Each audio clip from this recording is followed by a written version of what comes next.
Retour sur le plateau de TV Finance et on va s'intéresser au CAC ce matin avec vous, Hervé Dupré. Bonjour. Oui, bonjour Zine. Vous êtes trader et fondateur de carltrading.com. Alors Hervé, on va, comme on le disait en début de ce live, le CAC a marqué le pas hier, après pourtant une belle performance hebdomadaire. Place désormais à la rafale de résultats trimestriels. Tout à fait. Déjà ce matin, on a eu la publication de Danone qui est plutôt positive. Par rapport à ce qui a donné les mouvements plutôt court terme début de semaine, donc c'est l'inquiétude par rapport au PIB chinois. Et ce qui est en liaison directe, ce sera à regarder ce soir les résultats de Kering. Mais d'une manière plus générale, plus globale, le marché est en mode hésitation permanente, tant à la hausse qu'à la baisse, c'est-à-dire que vous avez des mouvements qui sont vite stoppés, qui n'ont pas vraiment de grands relais.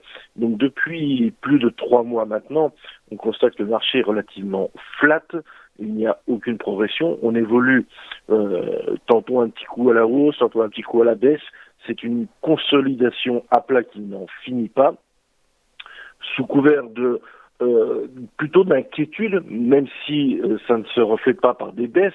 Vous avez eu les éléments exogènes passés qui ont ramené le CAC sous 6600, 6500 et on est allé chercher les supports autour de 6400. Depuis, on est revenu au-dessus de la polarité que je situe aux environs de 6612, 6666.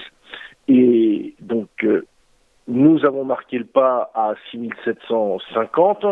La prochaine résistance se situe à 6782. Aujourd'hui, par rapport à ce qui s'est passé cette nuit en Asie, on n'a pas vraiment de directionnel à trader. Le marché est toujours en stand-by. Les US ont fortement repris. Les US aussi côté S&P, on a une grosse quantité de résultats de sociétés à venir aujourd'hui. Il y a les réunions Eurogroupe, quelques discours. En fait, beaucoup de choses, mais rien qui fasse vraiment, qui constitue un game changer. Donc on évolue dans des stratégies relativement serrées. 6687 me paraît aujourd'hui être un point médian. On pourrait s'attendre à une oscillation au moins pour ce matin entre 6640 et 6726. Un mouvement plus ample doit être absolument généré par un élément fondamental. Aujourd'hui, on n'a pas ça.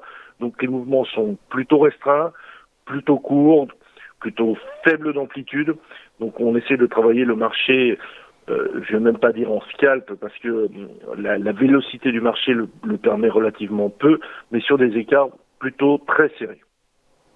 Merci beaucoup Hervé Dupré pour votre décryptage. À suivre après la pause, les Market Movers.